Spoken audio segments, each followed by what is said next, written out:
হ্যাঁ, হ্যালো মামা, আসসালামু আলাইকুম। ওয়ালাইকুম আসসালাম।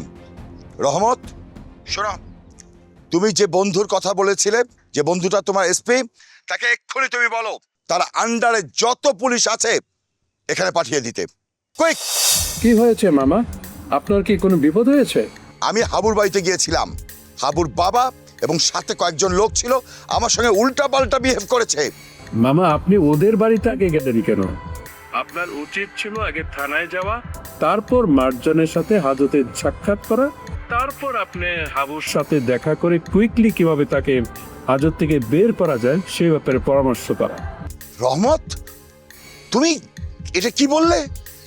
আমি হাবুর সঙ্গে দেখা করব, ওর সঙ্গে পরামর্শ করব? How funny! এটা তুমি কিভাবে বলতে পারলে? হ্যাঁ, আর শোনো, তোমার কথার টোন হঠাৎ করে পাল্টে গেল কেন? মামা, আমি একদম ঠিক আছি। আপনি আমার ব্যাপারে যে ডাউট করছেন এটা একদম ভুল। শুনুন, আপনি হাবুর বাড়িতে কেন গিয়েছে? আর হাবুর বাবা আপনাকে অ্যাটাক করবে কি কারণে? আমি তো হাবুর বাবাকে চিনি। সে হয়েছে একজন নিরীহ মানুষ। সে তো আপনার উপর কোনো কারণেই অ্যাটাক করার মতো লোক না। আচ্ছা মামা, আপনি তার সাথে কেমন বিহেভ করেছিলেন?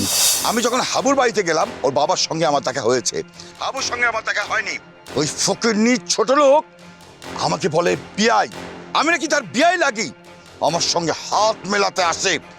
ওর কত বড় সাহস আমাকে বিআই বলে ডাকে!